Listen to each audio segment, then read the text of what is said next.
Once we broke through the beaches, started making in, remember that the objective here originally was to make sure that we got on the beaches and we were able to hold them. In fact, the notion was that even 30 days in, we were only going to have about a 15 to 20 mile buffer inland. So in some cases we started to move well, but in other cases we're kind of bogged down. And who's bogged down the most? Our friend Montgomery. Because he's trying to take Cannae. He's upset that anybody else seems to be getting ahead. He's got the notion he's going to be the first guy across France and he's going to lead the charge to Berlin. That's just what his thought was. That's precisely the case. Well, once you start getting off the beaches in Normandy, these country roads are fraught with hedgerows. These had been planted and they were there for up to even a couple of, well, up to 1,000 years in some cases. And these hedgerows lined the road. Well, you're thinking, well, there must have been bushes. Well, these weren't bushes. Let me show you what we're talking about. That's a hedgerow. Notice that the sides of these, the roadway is down as far as 8 feet below the line where the hedgerows are growing. And these hedgerows are thick as can be. They're near impenetrable to American tanks and mechanized units. You can't get through that. And the problem you started to find is Germans would start to lay ambush hiding in these hedgerows. As troops went by, they wouldn't shoot the first guys, they'd shoot the guys following and then cut them in half. So it started to become a problem. So how did they deal with this problem? Well, they came up with a great idea. It's called the Tate Dozer. You put a earth-moving blade on a Sherman tank, and you use one of the tanks out of the, usually they were running at 6 to 8, a pack of 8, and you let the lead tank with the dozer cut through the berm there where the hedgerow is, and he'd open the way, and then the other tanks would shoot in and disperse to cover on the other side. So here's our Tate Dozer. It's a pretty formidable little thing there, isn't it?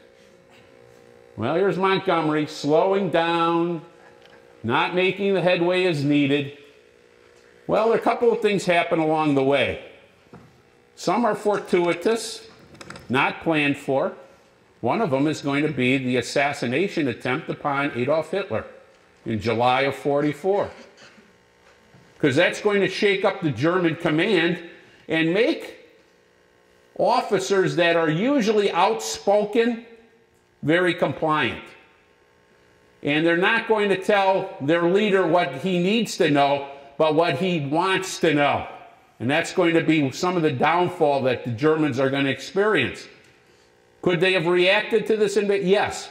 But because of some of these issues, they're going to be a little hesitant. Well, the general that's most under scrutiny is General Klug.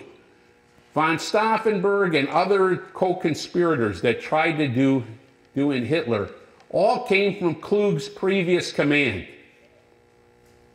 And in fact, on the day that Valkyrie was manifested, one of these officers flew out to him in Paris and told him, well, Hitler's dead, we want you to arrest all the SS. And he said, yes, if the pig was dead, I would. Trouble is, he knew that Hitler had survived. But those words were going to come back to bite him, because he's immediately put under scrutiny.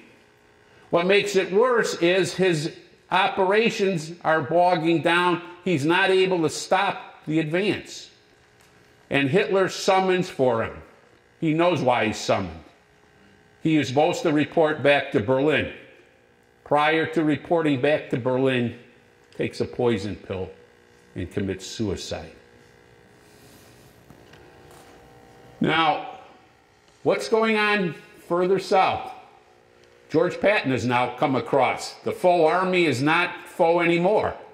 He has become the leader of the Third Army with General Bradley as his superior.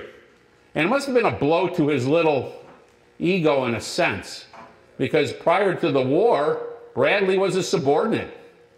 Bradley was always kind of known as the soldier's general. Very unassuming, kind of the GI's guy. One time he was in a trench getting bombed, and some GI turns to him and says, if I could find the general who did this to me, I'd like to strangle him. And you know what he said? I'd like to find the son of a bitch myself. Pardon my salty talk. Right?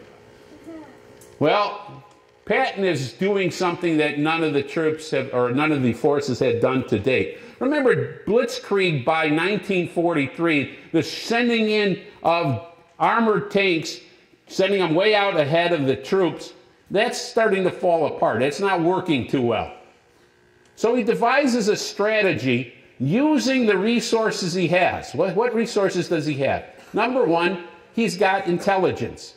There's a number of small planes called Pipers that they disperse out to get in front of the forces so they can survey what the Germans have.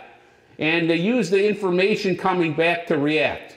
Second thing, the United States has been developing anti-tank guns to deal with the German panzers.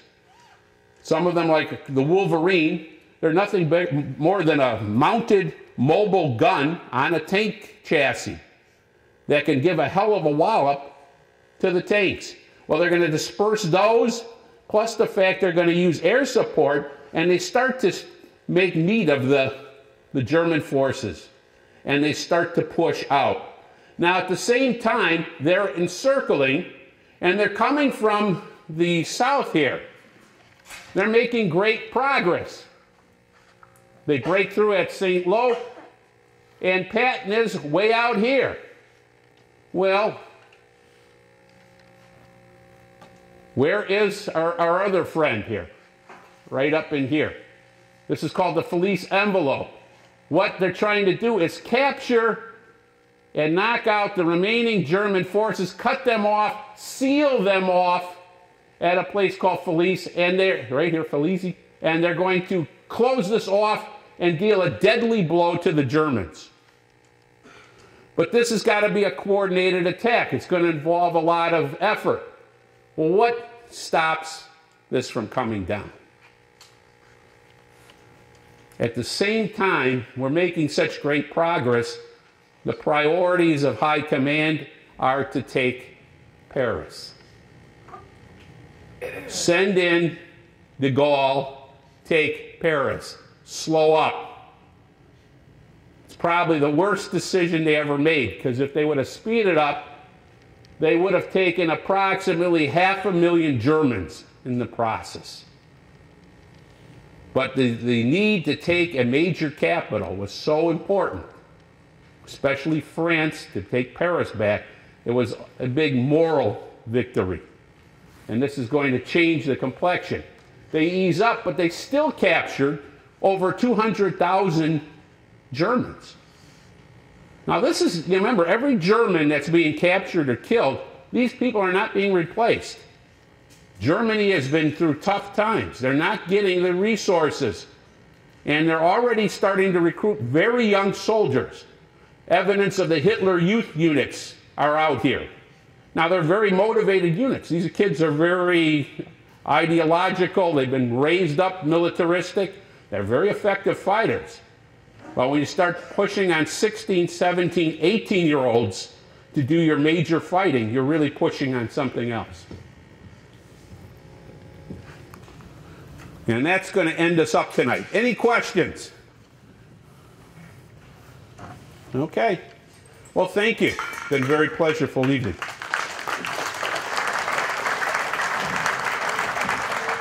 Okay, again, thanks for coming tonight, and thank you to our guests, Ms. Cantola and Mr. Flicka. Thank you very much for sharing your stories.